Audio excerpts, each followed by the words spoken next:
सोचो पन्ना जी, आधा किलो सोने से क्या क्या हो सकता है। हम आधा किलो सोने से कप्तानगंज में 10 एकड़ जमीन लेंगे, उस पर हम 10,000 देसी मुर्गियां पालेंगे। 10,000 मुर्गियां रोज 10,000 देसी अंडे देंगी। एक देसी अंडा हम 10 रुपए का बेचेंगे, रोज के 1 लाख रुपए आएंगे। और इसके आगे के सपने के लिए हमें कैलकुलेटर चाहिए। महाराज मगाधीश के दरबार से विहान के घर यानी कि अपने घर लौट चुका मुन्नू कमरे में बैठा महाराज से मिलने वाले आधा किलो सोने की इन्वेस्टमेंट प्लानिंग कर रहा था। और तभी वो दिव्य पन्ना बोला, पहले तुम्हें लाइशा को बचाना है। पन्ने की बात सुनते ही मुन्नू एकदम से चढ़ गया। अबे तुमने कहा था चाचा की जान बचा लो, बचा ली। तुमने कहा विद्रोही को दोषी होने से बचा लो, बचा लिया। लेकिन अब ये बहुत ज्यादा हो रहा है गुरुआ, हम सरकार द्वारा जनहित में जारी नहीं है। मुन्नू की इस बात के जवाब से पन्ना चुप हो गया। तुम मत बोलो, आज रात हम वापस उसी पंडारा घाटी में जाएंगे और वो लूका की दुकान से परम वेद का दूसरा पन्ना खरीद लेंगे और उसके बाद ये आधा किलो सोना लेके वापस घर। मुन्नू उस दिव्य पन्ने से बात कर रहा था कि तभी कमरे के बाहर विहान ने दस्तक दी। किससे बात कर रहे हो भैया? अबे यार कैसे लोग हैं ये, 2 मिनट की प्राइवेसी भी नहीं दे सकते हमें। मुन्नू ने एक गहरी सांस ली और बाहर चला गया। बाहर सोमेश देव, उनकी पत्नी नीलम और विहान मुन्नू का इंतजार कर रहे थे। नीलम मुन्नू को गले लगाते हुए बोली, मुन्नू। और मुन्नू इस मेलोड्रामा क्वीन को पहचानते हुए बोला, चाची। तभी सोमेश देव बोले, एक बात बताओ हमें, तुम्हें कैसे पता चला कि पुल पे पड़ा वो सिक्का नकली था? मुन्नू मुस्कुराया और बोला, उसके वजन से। चांदी भारी होती है और वो सिक्का हल्का था। हमने जैसे उसे उठाया हम समझ गए कि वो सिक्का लोहे का है, चांदी का नहीं। आपको इतनी आसानी से फर्क कैसे समझ में आ गया भैया? विहान हैरान होते हुए बोला, अबे कप्तानगंज के चोर बाजार में बहुत नकली सोना चांदी बेची है हमने। क्या? अबे मजाक कर रहे हैं, धातु ज्ञान में बचपन से हमारा बहुत इंटरेस्ट रहा है। इंटरेस्ट? भैया ये बीच बीच में कौन सी भाषा का इस्तेमाल करते हैं आप? इंग्लिश। बहुत ही बढ़िया भाषा है। इससे पहले मुन्नू कुछ और बोलता, एक छोटी सी बच्ची भाग के उनके घर में घुसी और भैया बोलते हुए सीधा मुन्नू के गले लग गई। मुन्नू उस छोटी बच्ची से बोला, अबे तुम कौन हो? हमारी छोटी बहन? कैसी बातें कर रहे हो मुन्नू? ये लाइशा की छोटी बहन है, जिसकी बहन को तुम्हें बचाना है। सोमेश देव बोले। उस प्यारी सी बच्ची ने मुन्नू का हाथ पकड़ते हुए कहा, मुन्नू भैया आप दीदी को बचा लेंगे ना? वैसे तो मुन्नू बहुत सख्त था, लेकिन यहाँ वो पिघल गया। उस बच्ची की आंखों में आंसू देखकर मुन्नू की आंखों में भी आंसू भर आए। तुम्हारा नाम क्या है? बच्ची बोली, लतिका। तो बेटा लतिका ऐसा है ना, एक बात समझ लो, never fear when Munnu is here. नहीं समझी ना? दीदी को हम वापस ले आएंगे, लेकिन हमारी एक शर्त है, तुम बिल्कुल भी दुखी नहीं होगी। मुन्नू की बात सुनकर लतिका के चेहरे पर मुस्कान आ गई। ठीक है भैया। मुन्नू ने गहरी सांस ली और कहा, तो बताओ भाई विहान, कहां से शुरू करनी है लाइशा की खोज? इससे पहले विहान कुछ कहता ही आवाज आई, माहेशमती के मुन्नू, आपके लिए एक संदेश है। मुन्नू ने मुड़ के देखा तो कुछ शक्ति रक्षक उसके घर के दरवाजे पर खड़े थे। वो बोले, महाराज मगाधीश के आदेश से आपको शक्ति रक्षक के दल में शामिल करने का निमंत्रण दिया जा रहा है। इसके लिए आपको 100 स्वर्ण मुद्रा इनाम में मिलती हैं। मुन्नू ने लपक के स्वर्ण मुद्राओं से भरी थैली शक्ति रक्षक से ले ली। और अब आपको हमारे साथ चलना है, शक्ति रक्षक दल में शामिल होने वाली परीक्षा देने के लिए। परीक्षा? किस बात की परीक्षा? हमें लगा कि हमारी सूझबूझ ही काफी है। शक्ति रक्षक के दल में शामिल होने वाले योद्धा को ये परीक्षा देनी ही पड़ती है। अगर आप इस परीक्षा के लिए राजी नहीं है तो लाइए सोने के सिक्के वापस कर दीजिए। अब जिस आदमी ने हवा में चिल्लर उड़ा के नकली बाबा हाथीराम चौधरी बन के पैसे कमाए हो, वो हाथ में आए हुए सोने के सिक्कों को भला कैसे वापस करता? ये सिक्के वापस लेने की बात कहां से आ गई? हमें ये बताओ कि परीक्षा क्या है? भय पर विजय। मुन्नू ने कुछ देर सोचा और बोला, लेकिन हमको तो अभी लाइशा को बचाने जाना है। शक्ति रक्षक बोला, अब जिसको भी बचाना परीक्षा के बाद बचाना। चलो। थोड़ी ही देर में अपने बाज राका पर सवार मुन्नू विहान के साथ शक्ति रक्षक दल के युद्ध क्षेत्र की तरफ बढ़ रहा था। उसके अंदर से अजीब सी ऊर्जा शक्ति पैदा हो गई थी और अब वो माहेशमती साम्राज्य के सबसे वीर योद्धाओं के दल शक्ति रक्षक का हिस्सा बनने जा रहा था।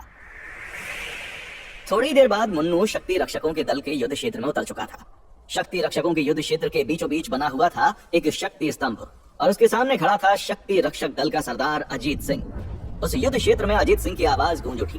वो मुन्नू से बोला, शक्ति रक्षक माहेशमती साम्राज्य का सबसे शक्तिशाली योद्धा दल है। इस दल का एक एक योद्धा 100 योद्धाओं से लड़ने की क्षमता रखता है और आज इस परीक्षा में हम ये देखना चाहते हैं कि क्या आप में वो बात है। मन्नू धीरे से बोला, बिना बात प्रेशर बना रहा है ये। इस परीक्षा में आप किसी भी तरह की मंत्र विद्या या शस्त्रों का प्रयोग नहीं करेंगे। ये सिर्फ आपकी समझदारी और हिम्मत की परीक्षा है। मन्नू बोला, बताइए परीक्षा क्या है?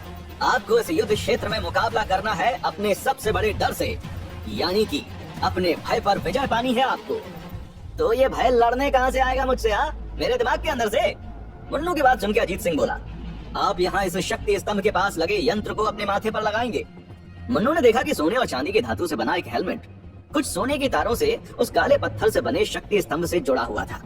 जैसे ही आप ये यंत्र लगाकर अपनी आंखें बंद करेंगे, आप शक्ति स्तंभ के तिलिस्म में होंगे और आपके सामने होगा आपके अंदर दबा हुआ डर। आपका शरीर यही शक्ति स्तंभ पर होगा और आपकी चेतना होगी उस तिलिस्म में। तिलिस्म के अंदर आप अपने डर से लड़ सकते हैं, छुप सकते हैं, भाग सकते हैं, लेकिन आप मर नहीं सकते। आपको अपने डर का 147 पलों के लिए जिंदा रहकर सामना करना है।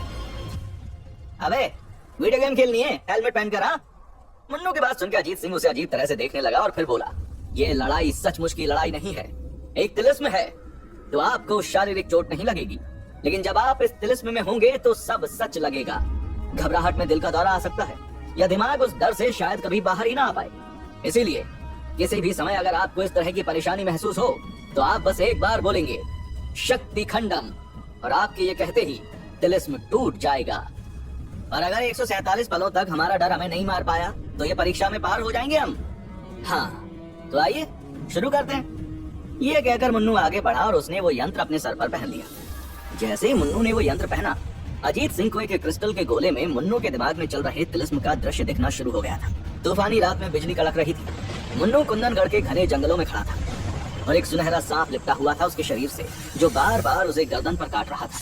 मुन्नू बुरी तरह घायल था और तभी मुन्नू के सामने आई एक औरत जिसके पूरे शरीर से आग की लपटें निकल रही थी और उसे देखकर मुन्नू के मुंह से निकला वो नाम माया। मुन्नू के सामने थी तंत्र लोक की स्वामिनी। परमवेद का आखिरी पन्ना कहाँ है महेंद्र? उस सुनहरे नाग की पाश में बता। मुन्नू बोला, तुझसे बहुत दूर है, वो पन्ना कभी तेरे हाथ नहीं लगेगा। मुन्नू की बात सुनकर माया हंसने लगी। जिन लोगों को तू बचाना चाह रहा है उन्होंने तेरा अपमान किया, उन्होंने तुझसे तेरा अधिकार, तेरा साम्राज्य छीन लिया, उन्होंने तुझे देशद्रोही बना दिया। तू उनके लिए अपने प्यार से लड़ रहा है। माया की बातें सुनकर गुस्से में पागल मुन्नू चिल्लाया, प्यार नहीं, धोखा किया तूने मेरे साथ। प्यार कमजोर लोगों की निशानी है महेंद्र। जहां मुन्नू शक्ति स्तंभ के तिलिस्म में यह अजीब सा दृश्य देख रहा था, वहीं अजीत सिंह का भी खून इसी दृश्य को देखकर जम गया था, क्योंकि उन जंगलों के पीछे उस तिलिस्म में दिख रहा था एक यम महल। लेकिन हैरत की बात यह थी कि जो यम महल मुन्नू को दिख रहा था, असल में उसका निर्माण अभी बस शुरू ही हुआ था। ये उस महल की कल्पना कैसे कर सकता है जो अभी बना ही नहीं? इसका तो यही मतलब है कि ये भविष्य में जा चुका है। ये तो कई सालों आगे का कुंदनगढ़ है और ये माया तो असल में राज। अजीत सिंह ने उस लड़की का नाम नहीं लिया। जहां अजीत सिंह क्रिस्टल के गोले में यह दृश्य देखकर हैरान था, वहीं तिलिस्म के अंदर मुन्नू चिल्लाया, तू कभी परमवेद का वो पन्ना हासिल नहीं कर पाएगी। ये कहकर मुन्नू ने अपनी पूरी शक्ति लगाते हुए उस सुनहरे नागपाश को तोड़ दिया और वहां से वो भागने लगा। माया के मुंह से एक शैतानी हंसी निकली। कहां जाएगा भाग के? तेरा साम्राज्य अब मेरा गुलाम बन चुका है। घायल मुन्नू दौड़ता हुआ जा रहा था, लेकिन तभी पीछे से दो काले सायों ने उसे फिर से कैद कर लिया और उसके सामने फिर से खड़ी थी माया।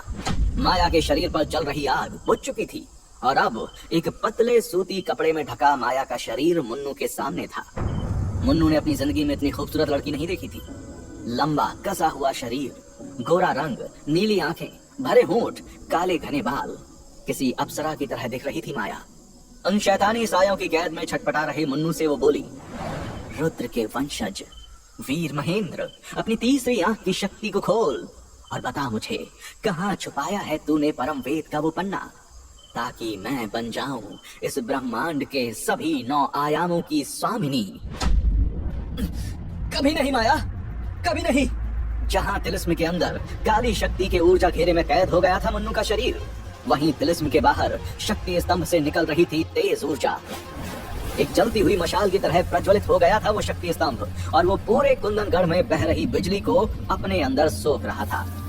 तिलिस्म के बाहर शक्ति रक्षकों के युद्ध क्षेत्र में ये दृश्य देखकर विहान घबरा गया था। सभी योद्धा हैरान थे।